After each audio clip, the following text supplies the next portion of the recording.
La vie chrétienne, c'est comme un arbre. La vie chrétienne, c'est comme un arbre. La maîtrise est un fruit, la joie aussi. Le fruit est sur la branche est dans l'arbre. L'arbre est dans ses feuilles, marilon, marilé. L'arbre est dans ses feuilles, marilon, dondé.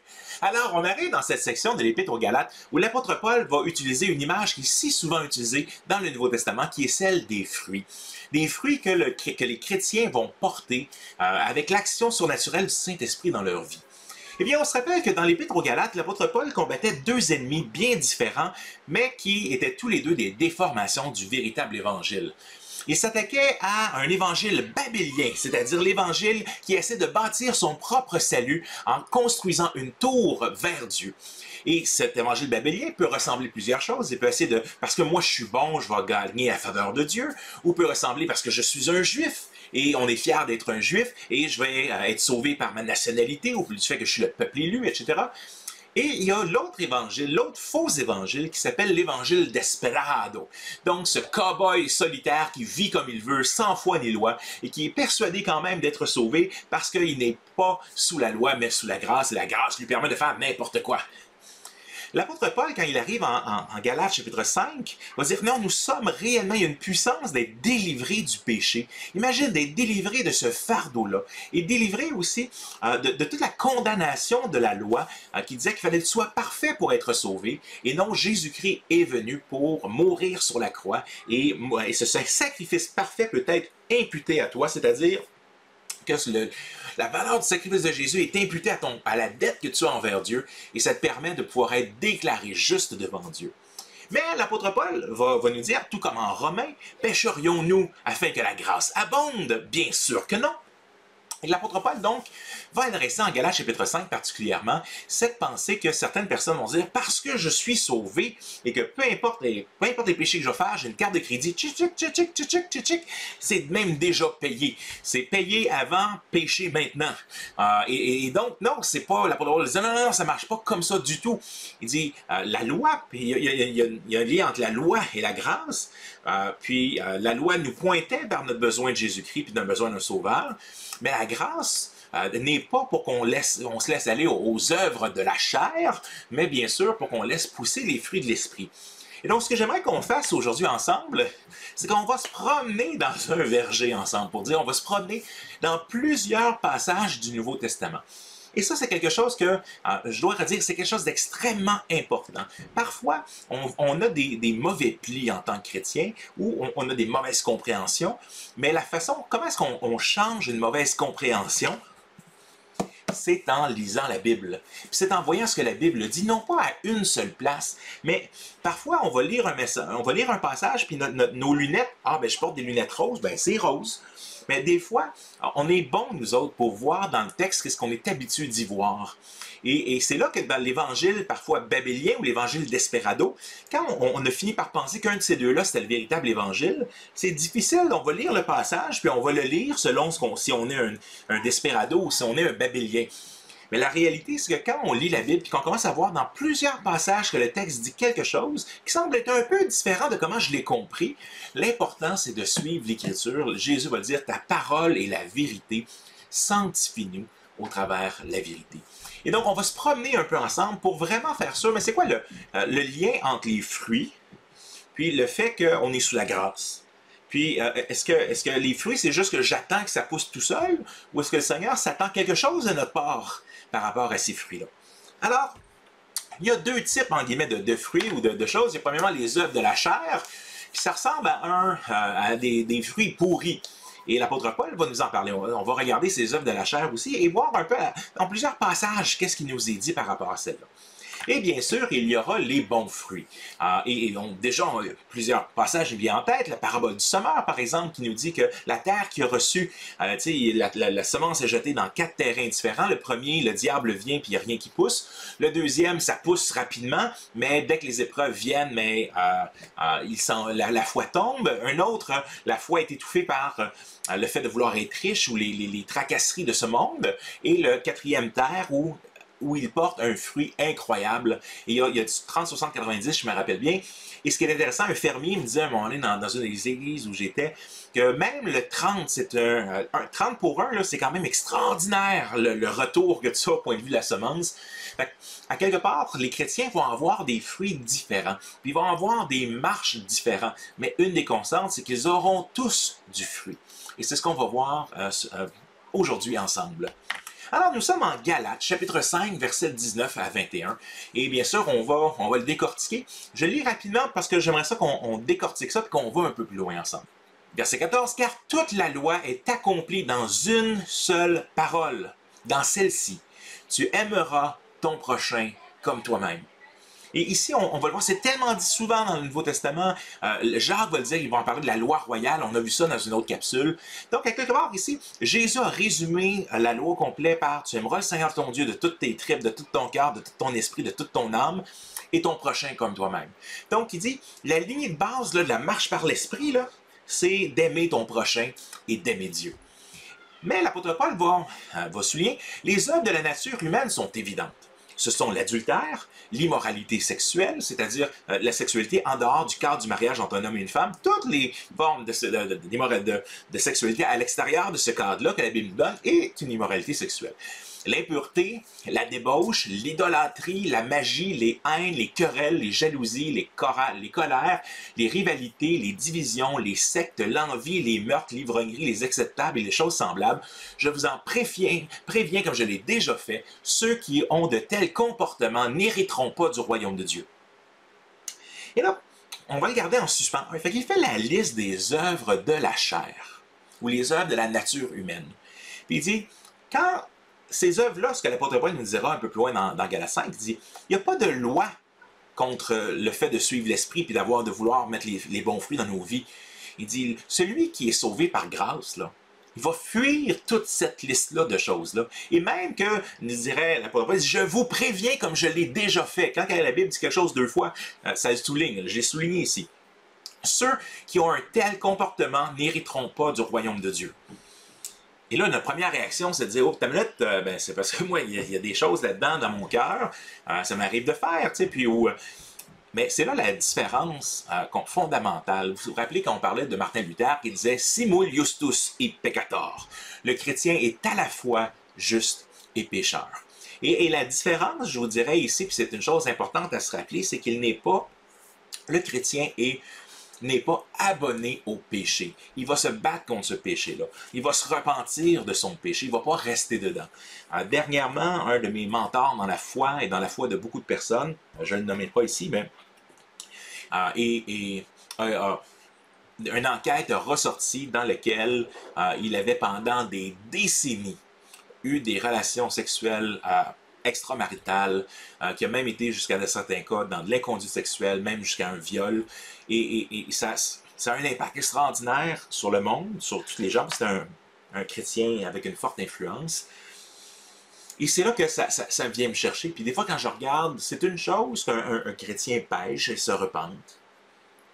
C'est une autre chose quand tu as un cycle pendant des décennies caché et que tu vis une fausse vie, que tu dis un mensonge jusqu'au jour de ta mort, parce que la personne est décédée et les choses sont ressorties. Elle avait commencé à ressortir avant son décès. Mais non, ici, l'apôtre Paul nous dirait quoi? Écoute, non, le véritable chrétien, là, ces choses-là, il n'est pas abonné à ces choses-là, malgré le fait que oui, il demeure pécheur, juste et pécheur, mais sa vie n'est pas représentée par ces choses-là. Et on va voir ça dans d'autres passages aussi. Mais, allons, une réflexion. J'écoutais cette semaine une entrevue avec Jordan Peterson et un collègue à moi, un théologien. Et c'était intéressant parce que Jordan Peterson n'est pas, il se ne définit pas comme un chrétien, mais c'est probablement une des voix conservatrices au Canada les plus connus. C'est un des hommes qui est le plus connu au travers le monde maintenant parce qu'il se tient debout par rapport à des débats de dire non, on dit toute la question, est-ce que l'on devrait utiliser d'autres pronoms pour les personnes transgenres et tout ça. Il y a eu une grosse controverse avec lui à l'Université de Toronto. Et donc, il est devenu une personne controversée, mais une personne d'influence. Et mon collègue théologien lui pose une question, est-ce que tu crois en Dieu? Est-ce que tu...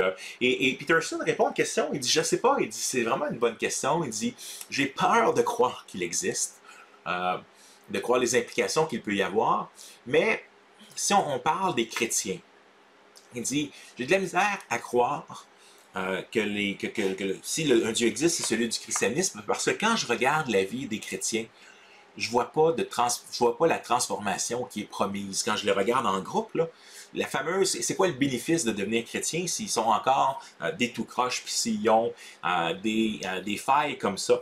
Et en bout de ligne, ce que Jordan Peterson est en train de dire, il dit, quand je regarde les fruits qui sont dans l'arbre, les fruits, ils sont pourris. C'est peut-être, comme on dit l'expression, il dit, c'est beau de loin, mais c'est loin d'être beau. Et là, on pourrait dire, mais est-ce que c'est juste, oui, mais c'est sûr, on est encore pécheur. Mais oui, on est encore pécheur, mais les fruits dans la vie de la personne devraient être plus évidents que ses failles. Ou du moins, ces failles vont être aussi avouées. Puis dire, non, regarde, je continue à être un pécheur, je suis un sauvé par grâce, mais je vais continuer de progrès en progrès, de gloire en gloire, de victoire en victoire. Ce sont des mots qu'on retrouve dans Romains 8 quand ça nous parle, par exemple, du combat contre le péché. Mais ce que j'aimerais qu'on fasse, c'est qu'on regarde, est-ce que l'idée de Jordan Peterson qui dit, mais dans le fond, quand je regarde les chrétiens, je ne vois pas de transformation qui me convainc de dire, leur Dieu existe, ou ça vaut la peine de devenir comme eux. Eh bien, regardons ensemble plusieurs passages du Nouveau Testament. Jésus, ici, dans son fameux sermon sur la montagne, dans Matthieu chapitre 5, « Vous êtes la lumière du monde. Une ville située sur une montagne ne peut être cachée, et on n'allume pas une lampe pour la mettre sur le boisseau ou sous un seau. On la met sur le chandelier et elle éclaire tous ceux qui sont dans la maison.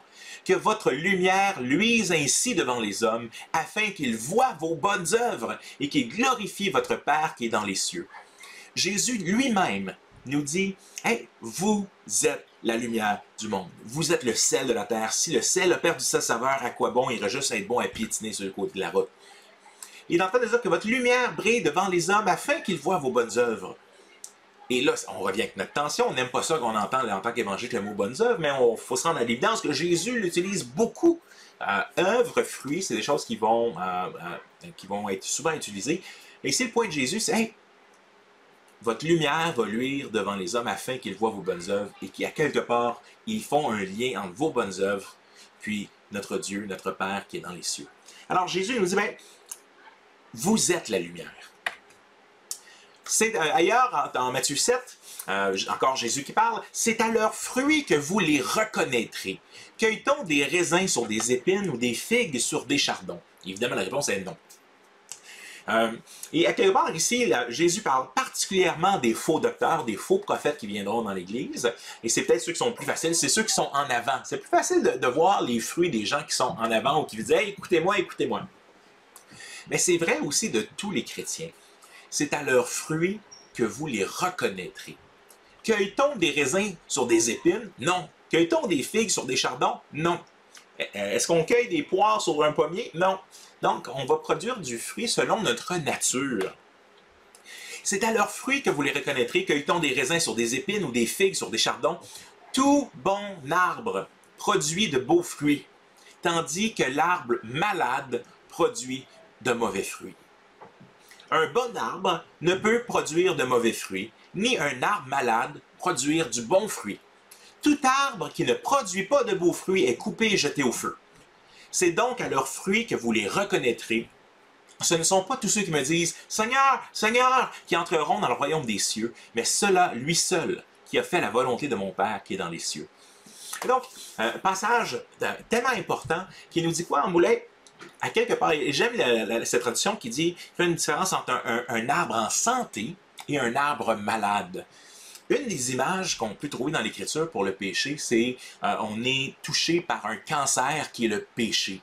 Et généralement, quand le péché atteint toutes les sphères de notre être, c'est ce qu'on appelle la dépravation totale en théologie, eh bien, je ne peux pas produire du bon fruit. Il va être mauvais, mon fruit, parce que je suis malade. Et dans le fond, c'est pas qu'on peut se guérir nous-mêmes, on a besoin que Dieu nous guérisse. Mais quand Dieu nous guérit au travers, on est d'un arbre malade, un arbre en santé, nous allons produire du bon fruit. On ne peut pas faire autrement que de produire du bon fruit. C'est selon la nature qu'il nous a été donnée. Un des défis qu'on va voir dans Galates, c'est qu'on a deux natures. On a une nature pécheresse, une nature charnelle, une nature humaine, et on a une nouvelle nature. Souvent, on l'a lu, revêtez-vous de l'homme nouveau. Crucifiez l'homme ancien avec ses passions et ses désirs. Donc, c'est des deals. Donc, il y a un combat. Et c'est normal qu'il y a un combat, nous dit l'apôtre Paul. Fait qu'ici, on ne vise pas la perfection chrétienne. Il faut faire vraiment une différence entre la persévérance à faire le bien et la perfection. Sinon, si on pouvait persévérer à faire le bien tout le temps, ben, on n'aurait pas eu besoin de Jésus. C'est exactement le point en Galates chapitre 2. S'il y a un autre moyen par lequel on pouvait être sauvé, le Christ n'est mort pour rien. Donc, il faut faire attention. Fait que ce n'est pas parce qu'on parle de bonnes œuvres ou de fruits qui n'ont pas d'autres. Ils doivent être là. Pourquoi? Parce qu'on ne peut pas faire autrement à cause de la nouvelle nature que Dieu nous a donnée. Donc, on va produire du fruit à cause de ce que le Saint-Esprit fait en nous, mais en même temps, on va combattre contre le péché, puis on a une réelle guerre à se battre contre le péché. L'idée du fruit n'était pas nouvelle. Elle se retrouve dans l'Ancien Testament, dans un de mes passages préférés de l'Ancien Testament, en Jérémie, chapitre 17. Versets 5 à 8, ici dans la version du Sommeur. À quelque part, l'Évangile, ou ce concept du fruit, de l'importance d'être attaché à Dieu, était déjà dans l'Ancien Testament. Voici ce que déclare l'Éternel. Maudit soit l'homme qui compte sur des hommes et qui fait des moyens humains la source de sa force, mais qui détourne son cœur de l'Éternel. Il est comme un buisson dans le désert, il ne verra pas arriver le bonheur, il aura pour demeure un aride désert, une terre salée où n'habite personne. Écoute, ça, c'est contre l'évangile babylien. Là. Maudit soit l'homme qui compte sur des hommes ou sur des moyens humains la source de sa force, mais qui n'utilise pas ce que l'Éternel lui dit. On voit ça en même temps en Romains 10, on l'a lu dans une capsule. Les Juifs ont essayé, en mettant de côté la justice de Dieu, ils ont tenté d'établir leur propre justice, ils sont déchus de la grâce. Et donc, dans ce cas-ci, on a ici une image, et c'est vrai au travers de toute la Bible, si tu essaies par toi-même de bâtir avec tes propres forces, d'essayer de cultiver ton propre jardin tout seul, eh bien, tu ne verras pas arriver le bonheur. Tu es pogné dans le désert, il ne se passera rien, tu vas être tout seul. Mais, béni soit l'homme qui se confie en l'Éternel et place sa confiance en l'Éternel. Il sera comme un arbre planté près d'un cours d'eau qui étend ses racines vers le ruisseau. Il ne redoute rien. Lorsque vient la chaleur, ses feuilles restent vertes. Il ne s'inquiète pas pendant l'année de la sécheresse. Il ne cesse pas de produire du fruit. Et l'arbre est quoi? Il étend ses racines. Hey, Seigneur, je veux avoir ta puissance. Seigneur, je veux avoir le pouvoir que tu donnes. Vous recevrez une puissance, vous serez mes témoins. Le Saint-Esprit donne une puissance pour vaincre le péché, pour être capable en toute saison, que ce soit une saison d'épreuve, ou une saison de difficulté, ou une saison de joie, eh bien, on porte du fruit. On ne peut pas faire autrement que de porter du fruit quand on est connecté à Jésus. On pourrait dire, oui, mais bon, c'est une belle image, mais peut-être que tu comprends mal. Ça ne veut pas nécessairement dire qu'il faut absolument porter du fruit. Jésus dit, si tu ne portes pas du fruit, t'es jeté au feu. Est-ce que c'est la seule fois que Jésus en parlerait? Bien sûr que non. On le voit dans Jean chapitre 15, dans la prière sacerdotale de Jésus, juste un peu avant la prière, de Jésus en Jean 17, ici en Jean 15, dans le dernier repas. Et Jean 14 à 16, et une grande section que Jésus fait sur le Saint-Esprit. Et voici l'image que Jésus donne. Je suis le vrai cep et mon père est le vigneron. Tout sarment, donc les sarments, c'est les bouts, là, quand on voit ici une vigne. Tout sarment qui est en moi et qui ne porte pas de fruit, il le retranche. Et tout sarment qui porte du fruit, il l'émonde afin qu'il porte encore plus de fruits. Déjà, vous êtes purs à cause de la parole que je vous ai annoncée. Demeurez en moi et je demeurerai en vous. Comme le sarment ne peut de lui-même porter du fruit, s'il ne demeure attaché au cep, ainsi vous ne le pouvez pas non plus si vous ne demeurez pas en moi. Je suis le cep, vous êtes les sarments. Celui qui demeure en moi et moi en qui je demeure porte beaucoup de fruits, car sans moi, vous ne pouvez rien faire. Si quelqu'un ne demeure pas en moi, il est jeté dehors comme le sarment, il sèche, puis on ramasse les sarments, on les jette au feu et ils brûlent. Donc, encore une fois, ici l'image est fantastique. Je ne porte pas du fruit par moi-même. Je porte du fruit parce que je suis connecté sur Jésus. Et qu'est-ce qu'il nous dit ici, verset 1? Vous êtes purs. Parce que Jésus fait, on est déjà pur. On est déjà déclaré juste. Mais quelle est la résultante de ça? C'est que si je suis connecté à Jésus, je vais porter du fruit. Mais la parabole du semeur nous dit qu'il y a des faux croyants dans l'Église. L'apôtre Paul va nous dire, quand il va dire, souvent, les fruits dans la vie d'une personne, l'apôtre Paul va dire, examinez-vous vous-même pour voir si vous êtes dans la foi. Alors, regarde ta vie, là. Si tu vois pas de pommes, puis tu penses que tu es un pommier, tu es soit un pommier malade, ou soit tu n'es pas un pommier. Et donc, ici, ce qu'on voit, c'est qu'il faut se connecter. Ben, ça arrive, les chrétiens qui pêchent dans le Nouveau Testament. C'est pour ça qu'on a la mise sous discipline. C'est-à-dire quand quelqu'un vit, et on voit ça au début de Galates chapitre 6, on le verra dans la prochaine capsule, mais quand quelqu'un vit à l'encontre de ce que le Seigneur nous demande, le Seigneur nous demande de les encourager à revenir. Fait que oui, le chrétien, et toutes les épîtres sont écrites à des chrétiens qui parfois pêchent, qui ont des jalousies, qui ont plusieurs choses. Il ne faut pas qu'il en soit ainsi parmi vous. Donc, simul justus et peccator, à la fois juste et pécheur. Donc ici, encore une idée qu'il faut demeurer en Jésus afin de porter du fruit, mais on ne peut pas faire autrement que de porter du fruit si nous demeurons en Jésus. À quoi reconnaît-on les chrétiens? Ça, on revient un peu à cette question de Jordan Peterson qui disait, mais dans le fond, je regarde les chrétiens, puis je vois pas grande raison de devenir comme eux, je vois pas grande transformation dans leur vie. À quoi reconnaît-on des chrétiens? L'apôtre Jean, dans sa première épître de Jean, va donner 5 tests que les gens vont pouvoir regarder dans leur propre vie pour voir s'ils sont des chrétiens. Et voici un de ces tests-là. Voici ce qu'il nous dit en 1 Jean chapitre 3. C'est ainsi que se manifeste la différence entre les enfants de Dieu et les enfants du diable. En d'autres mots, c'est quoi la différence entre les enfants de Dieu et les enfants du diable? Celui qui ne fait pas ce qui est juste n'appartient pas à Dieu. Pas plus que celui qui n'aime pas son frère. Et on revient encore à cette idée, aime ton prochain comme toi-même, comme quelque chose de fondamental. En effet, voici le message que vous avez entendu dès le commencement, aimons-nous les uns les autres. Alors, comment est-ce que tu fais la différence entre celui qui fait entre l'enfant de Dieu et l'enfant du diable?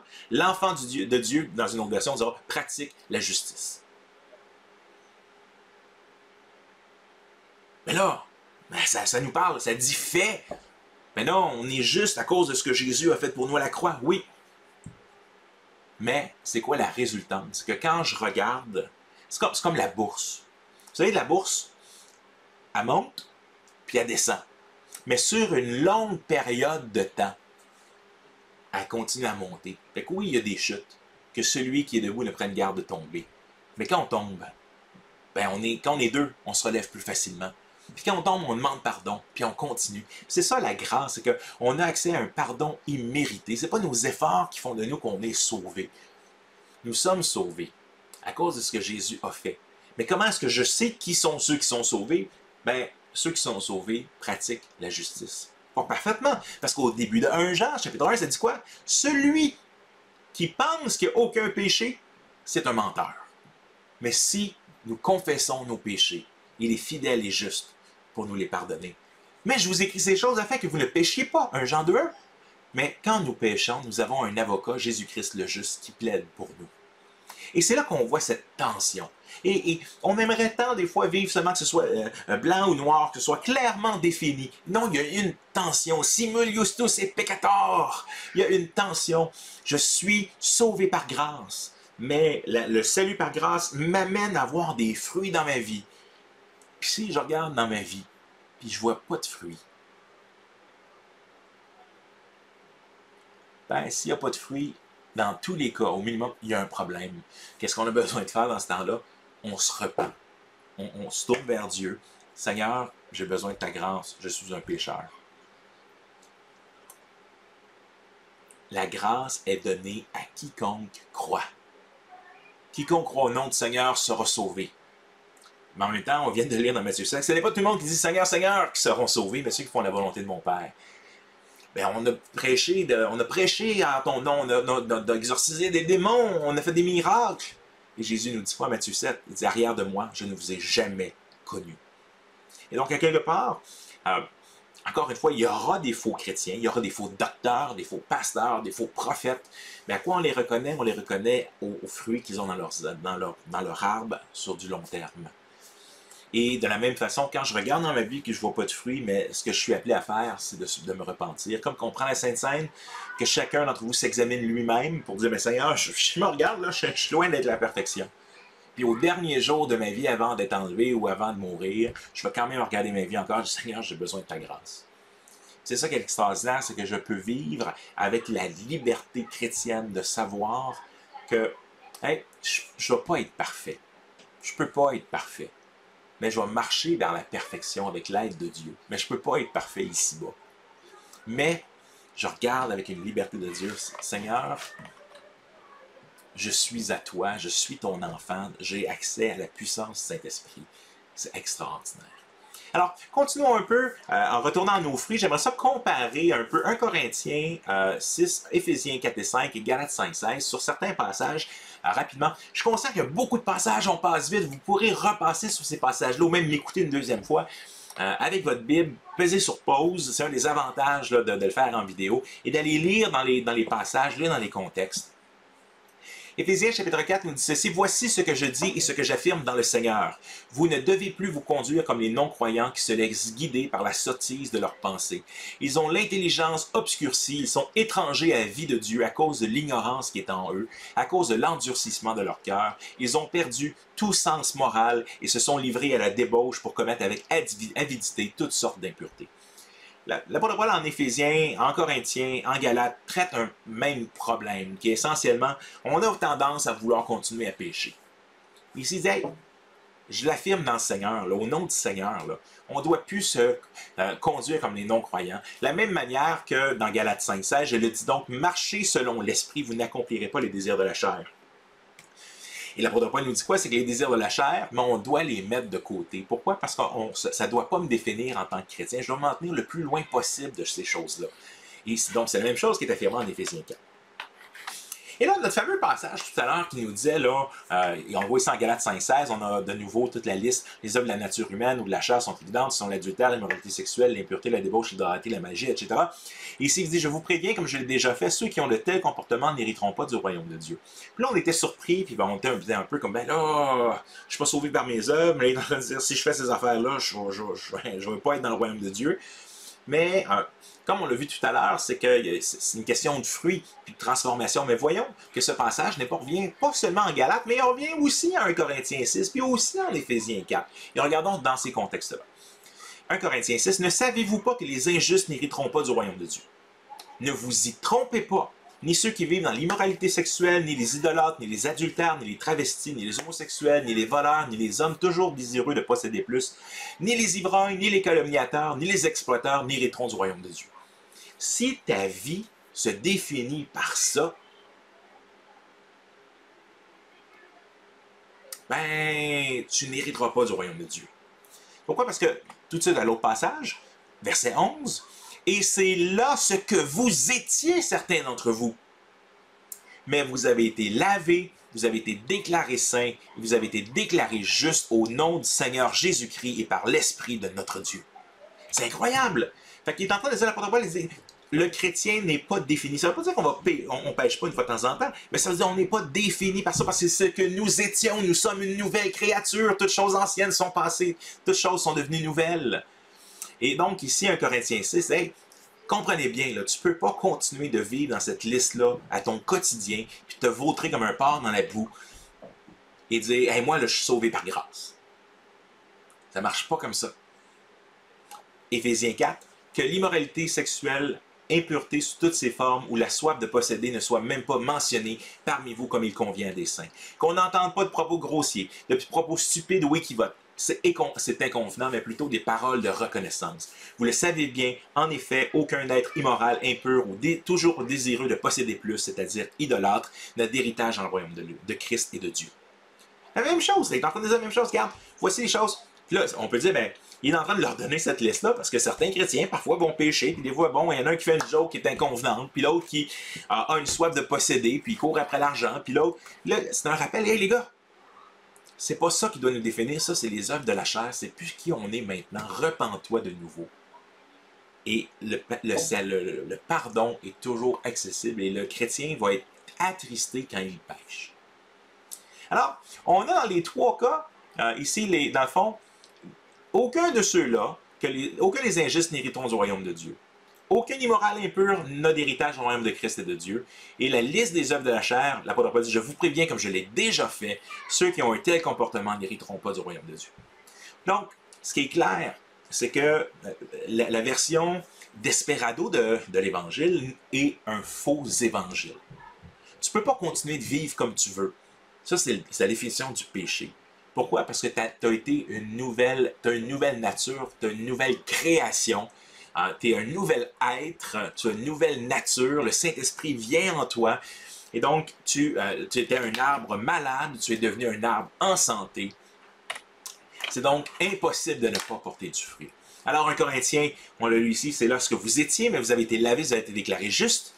Éphésiens 4, cela consiste à vous débarrasser de votre ancienne manière de vivre, celle de l'homme que vous étiez autrefois, et que les désirs trompeurs mènent à la ruine ou à la destruction, à être renouvelé par le changement de ce qui oriente votre pensée. Hey, le Saint-Esprit, là, quand il vient en toi, là, il va avoir quelque chose qui va changer dans ta tête, et à vous revêtir de l'homme nouveau, créé conformément à la pensée de Dieu pour mener la vie juste et sainte que produit la vérité. Autrefois, 5.8, vous étiez ténèbres, mais maintenant vous êtes lumière dans le Seigneur, marchez comme des enfants de lumière.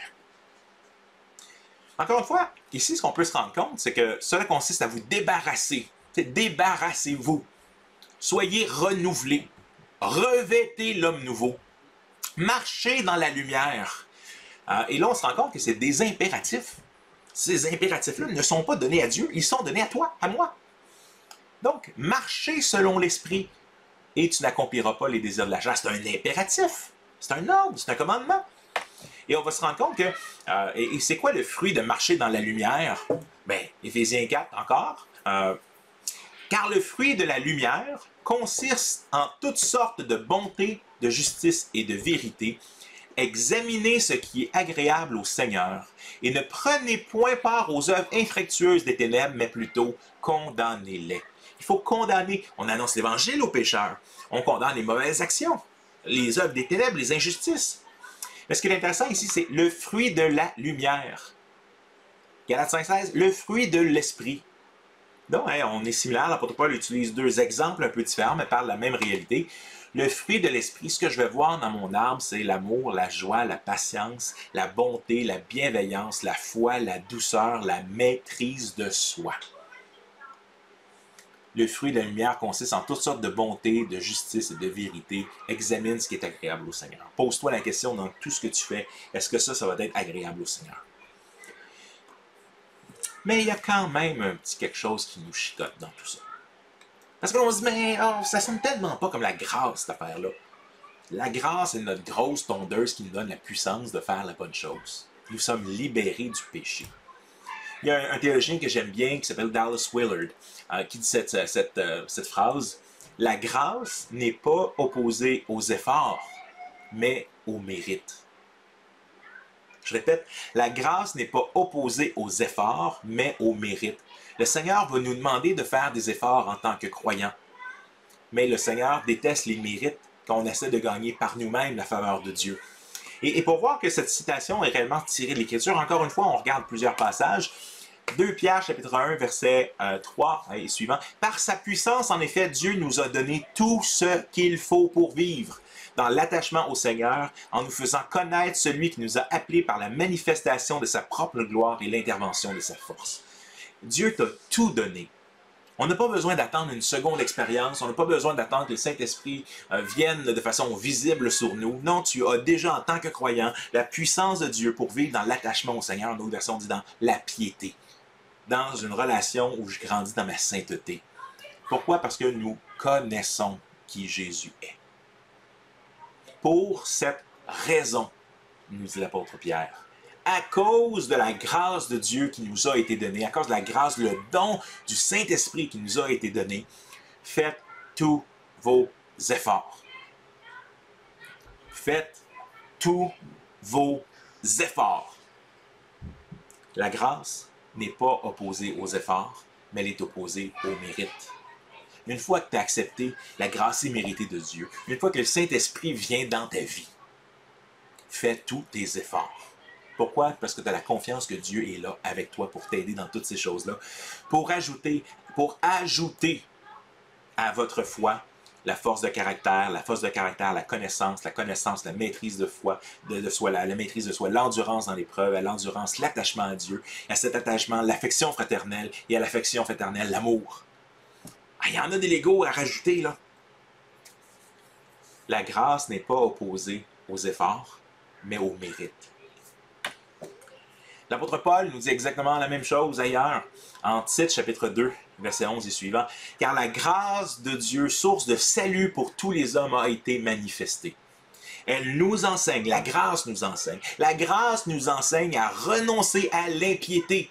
Donc, Pierre nous disait qu'il nous a donné tout ce qui contribue à la piété. Ben là, ici, l'apôtre Paul nous dit la grâce nous enseigne à renoncer à l'impiété et aux convoitises mondaines, c'est-à-dire aux fruits de la chair, et à vivre dans le siècle présent, c'est-à-dire aujourd'hui, selon la sagesse, la justice et la piété. Le chrétien devrait vivre en recherchant la sagesse, la crainte de l'Éternel, c'est le commencement de la sagesse, la justice, la piété, en attendant la bienheureuse espérance et la manifestation de la gloire du grand Dieu et de notre Sauveur Jésus-Christ, qui s'est donné lui-même pour nous. Encore une fois, notre salut ne repose pas là, sur ces œuvres, ces choses-là, ou le fait qu'on fait la sagesse, la justice, la piété. Non, Jésus-Christ est mort pour nous afin de nous racheter de toute iniquité. Il a payé la dette qu'on n'aurait jamais pu payer et de se faire un peuple qui lui appartienne, purifié par lui et zélé pour les bonnes œuvres. OK, il nous a donné, il nous a changé en Roadrunner. Bip, bip, pourquoi? Parce qu'on est zélé pour des bonnes œuvres. Pourquoi Dieu a changé notre moteur interne? Et la grâce de Dieu nous enseigne à renoncer à l'impiété et aux œuvres de la chair. Et il nous a transformés et nous rend zélés pour des bonnes œuvres. Fait que là, si on se parle là, clairement, là, si tu n'es pas zélé pour des bonnes œuvres, si tu es endormi, si tu as mis ta vie chrétienne sur neutre, mis ta vie chrétienne sur mute, ben, tu as des sérieuses questions à te poser. L'Écriture va nous parler d'éteindre l'esprit. Va nous parler de le mettre à off. Ça ne veut pas dire que tu n'es pas chrétien. Mais examine-toi toi-même, comme dirait l'apôtre Paul. Parce que c'est le temps de se repentir. Parce que si je n'ai pas à cœur de rechercher les bonnes œuvres que le Seigneur a préparées d'avance, Éphésiens 2:8, car c'est par la grâce que nous sommes sauvés par le moyen de la foi, cela ne vient pas de vous afin que personne ne se glorifie.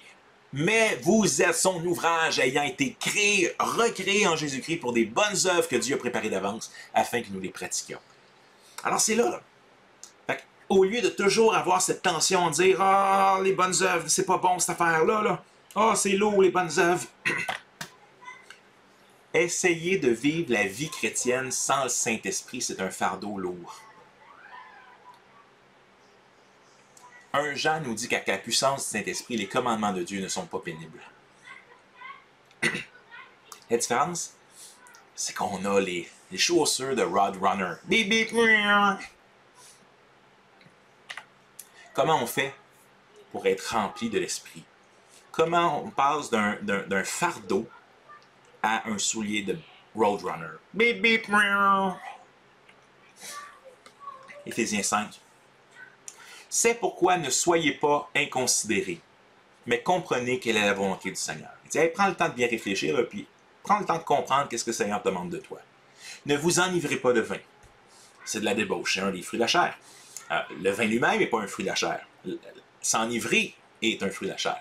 Soyez au contraire remplis de l'Esprit. Impératif, soyez remplis de l'Esprit. Même chose en Galates chapitre 5. Marchez selon l'Esprit, vous n'accomplirez pas les désirs de la chair. Et comment est-ce qu'on fait pour être rempli d'Esprit? Entretenons-nous ou entretenez-vous par des psaumes, par des hymnes, par des cantiques spirituels, chantant et célébrant de tout votre cœur les louanges du Seigneur. Hey, la louange, et on est tellement triste de ne pas pouvoir louer le Seigneur. Dans la même façon, on le fait en groupe pendant cette pandémie-là. Mais il y a une place particulière où le Seigneur est au présent des louanges de son peuple. Mais tu peux chanter dans ta vie personnelle, même si tu chantes mal dans ta douche ou ailleurs, dans ton temps personnel avec Dieu. Hey, va dans les psaumes, chante des cantiques chrétiens, célèbre de tout ton cœur le Seigneur, dis combien le Seigneur est grand. Parce que quand on est devant le Seigneur, qui travaille nos cœurs, puis le moment de prier, et se retrouver devant lui, c'est un moment particulier pour laisser le Saint-Esprit diriger notre vie. Rendez continuellement grâce pour toutes choses à Dieu le Père au nom de notre Seigneur Jésus-Christ. Rendez continuellement grâce, même dans le temps de pandémie, puis même pour qu'est-ce qui se passe, Seigneur, je te remercie parce que la souffrance purifie ma foi. Je veux te rendre grâce parce que tout ça va tourner au bien de ceux qui aiment Dieu. Il ne promet pas le confort, il promet la sanctification. Vous soumettant les uns aux autres dans la crainte du Christ. Nos relations les uns avec les autres. On est en soumission dans les petits groupes, dans les triades qu'on fait avec d'autres frères ou d'autres sœurs pour grandir dans notre foi, pour partager nos combats, pour aller ensemble au pied de la grâce. C'est là aussi que le Seigneur nous transforme. Être rempli de l'Esprit, les psaumes, les hymnes, les chants, les prières, les actions de grâce.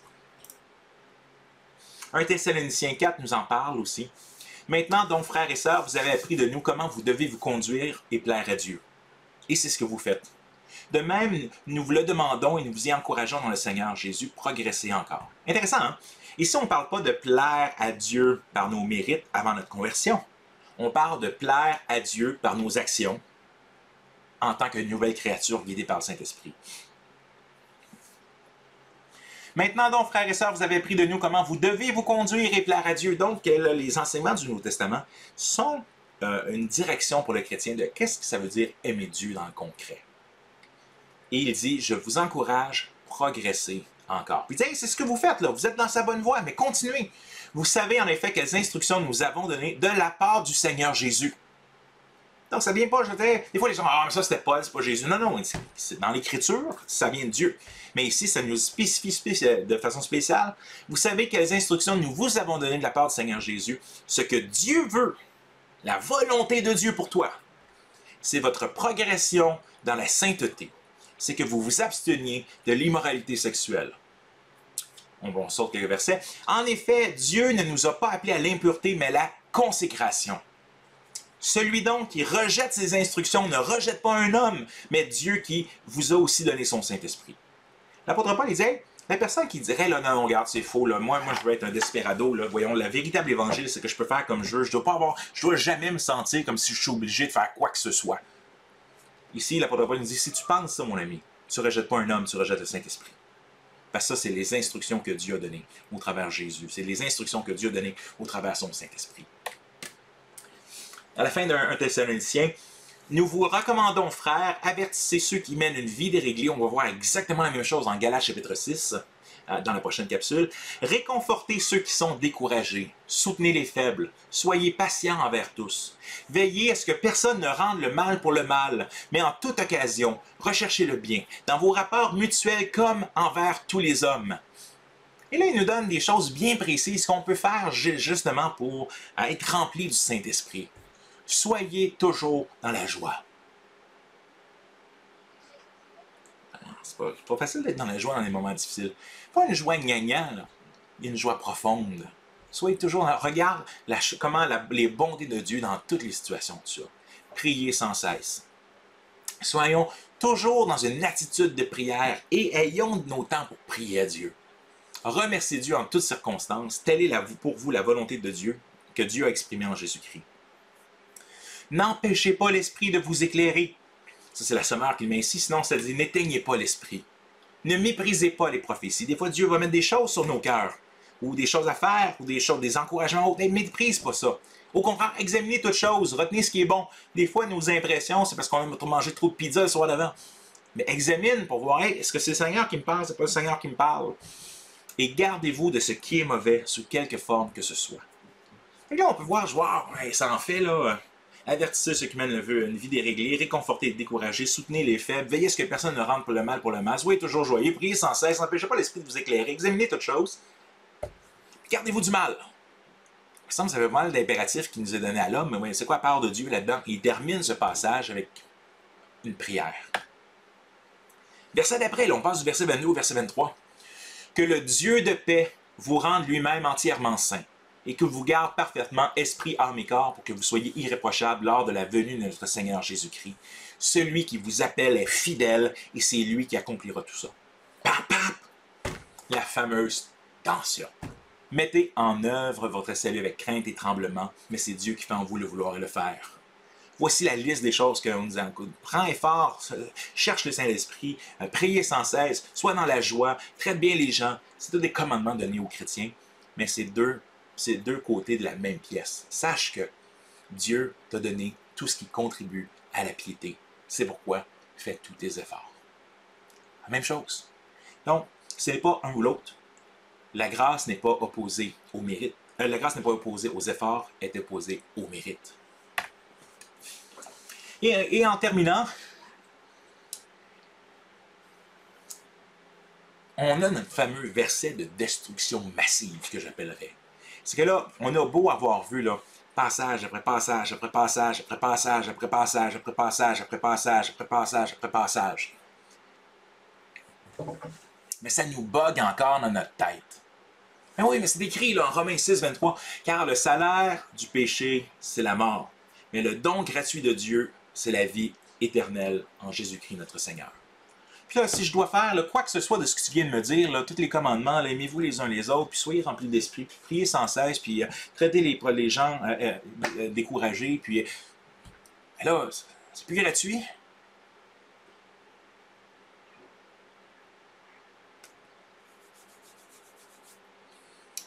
Mais regardons le verset juste avant. Romains 6, 22. Mais maintenant, étant affranchi du péché, étant délivré du péché, et devenu esclave de Dieu. Nous sommes les serviteurs de Dieu. Paul va lui-même faire Paul, esclave de Dieu, au début de certaines de ses lettres.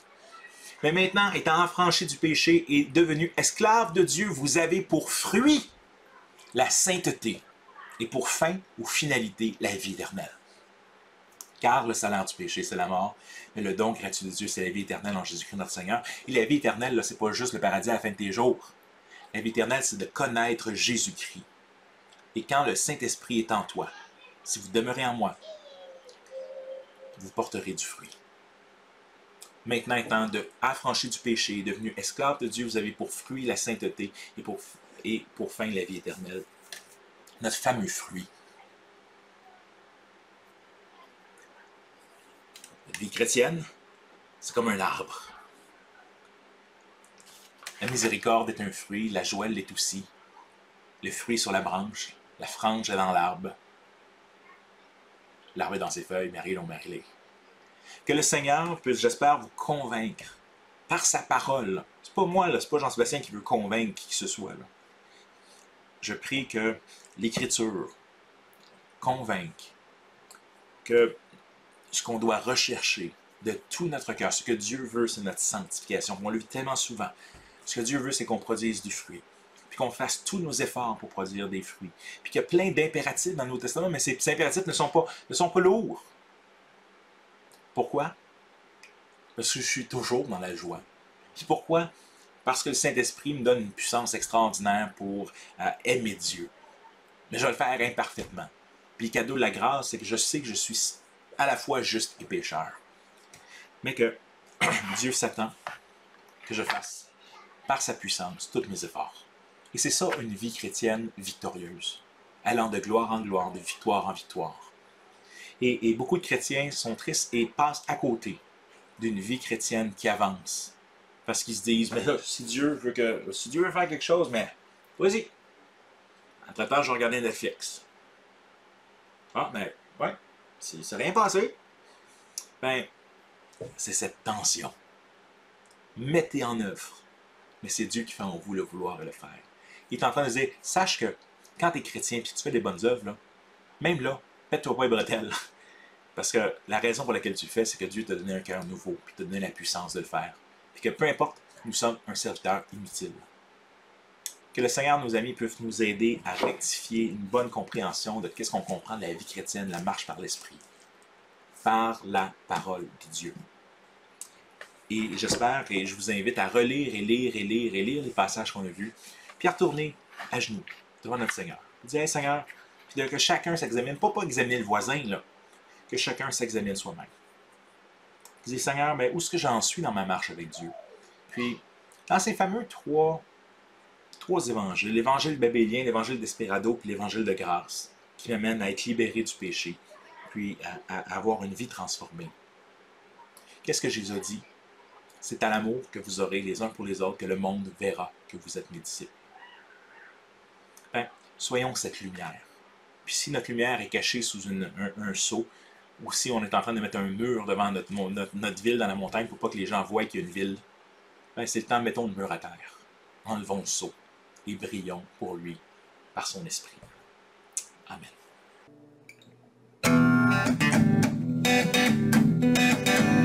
Tous unis dans l'esprit, tous unis en Jésus. Tous unis dans l'esprit, tous unis en Jésus. Nous prions que bientôt ce désir ne soit plus. Et le monde saura que nous sommes chrétiens par l'amour dans nos actes sont empreints. Nous marchons côte à côte et la main dans la main. Nous marchons côte à côte et la main dans la main. À la table du roi, nous partageons le même pain. Et le monde saura que nous sommes chrétiens par l'amour dont nos actes sont empreints. D'un seul cœur, nous voulons partager pour Jésus. D'un seul cœur, nous voulons travailler pour Jésus. Proclamer à tout homme qui nous offre le salut.